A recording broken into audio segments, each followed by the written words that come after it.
बेटी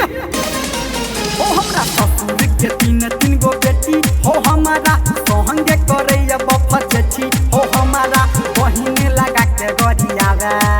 साली हमरे से लागे फरियावे हो हमरा बहिन लगा के गरियावे साली हमारा से लागे फरियावे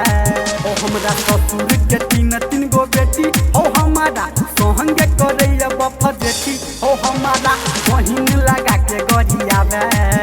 साली हमरे से लागे फरियावे हमरा बहिन लगा के गरियावे साली हमरे से लागे फरियावे हमरे से लागे फरियावे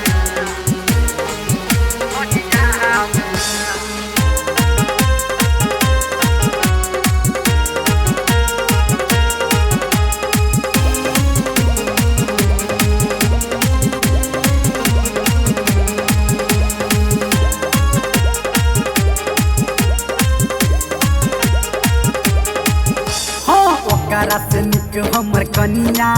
छे भोली हो मीठ मीठ बात ही छे उ त बोली हो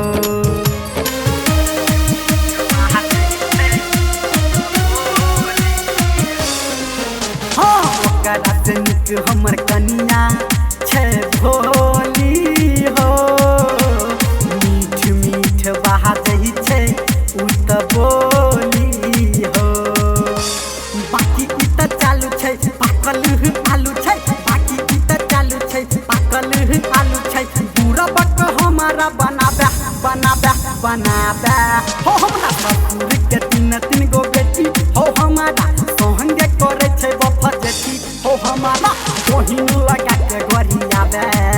साली हमरे से लागे फरियावे हो हमरा बहिन लगा के गरियावे साली हमारा से लागे फरियावे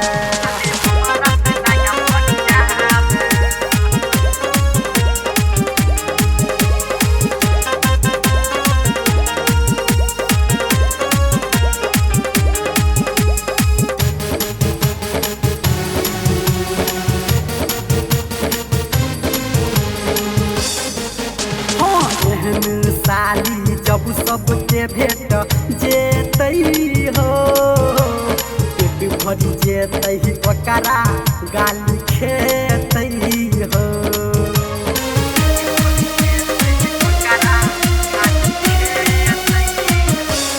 एहन साली जब सबके भेट जेतई हो पेट भरी जेतई ओकरा गाली खेतई हो कहे धर्मेंद्र संजय गौतम कहे निर्मलिया संजय गौतम हमारा खाली अजमाबे हो हमरा ससुर के तीन गो बेटी हो हमारा संगे करैया बफजेठी हो हमारा बहिन लगा के गरियावे साली हमारा से लागे फरियावे हो हमरा बहिन लगा के गरियावे साली हमारा से लागे फरियावे